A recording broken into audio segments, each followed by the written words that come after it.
Hello，大家好，我係吉隆豪宅 Jason 啊。如果大家想係享受呢個市區嘅便利啦，咁係一個樓價就相對低水，幾乎係新界區。另外佢嗰個景啦就都好翠綠嘅。咁以下介紹嘅單位就好啱大家。咁位於係筆架山花園，一個係800幾尺嘅單位，我哋睇下。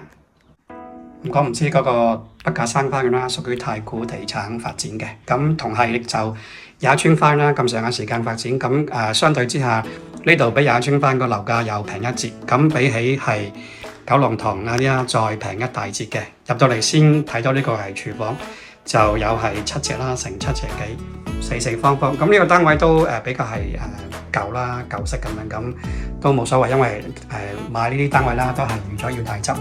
勝在呢一個樓價平，咁入到嚟呢個間咗一個係雜物房，呢個位置太細都唔適合做一個嘅姐姐房。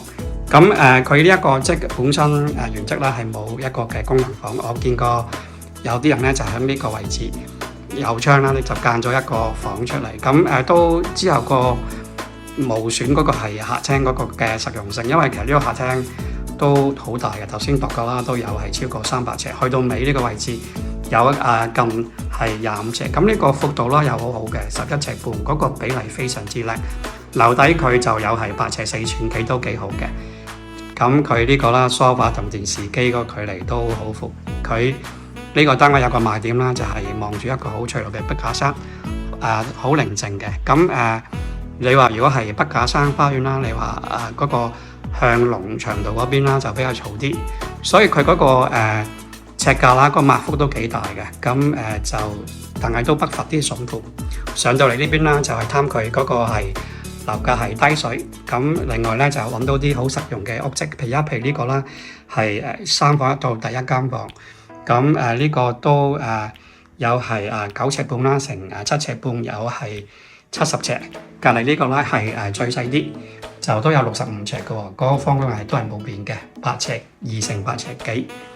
咁就呢個係第一個浴室嚟嘅，咁就四四方方有窗嘅。咁去睇翻啦，就係佢嗰個係主人套房啦，後邊呢個。咁上到嚟啦，頭先度過有170幾尺，先呢個位置啦，一個類似做一個 closet 一個位置，預咗嚟做一個衣櫃。咁呢個位置就四四方方嘅10尺幾乘10尺幾，望緊咧就係筆架山嗰啲好翠綠景色。咁呢個就係嗰個嘅浴室，都係四四方方。咁佢都幾多空間俾你係做衣櫃。嗱，呢一個衣櫃啦，呢度係另一個衣櫃，即係證明一個屋積咧係非常之實用。呢個單位仲包一個車位嘅，嗰個尺價都係非常之低水，絕對係一個揾筍盤嘅地方。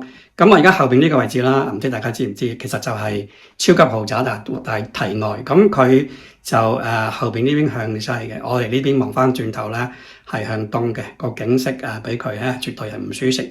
樓價就差一大截，平好多好多。大家興趣識了解多啲就隨時歡迎留意新張，下次見。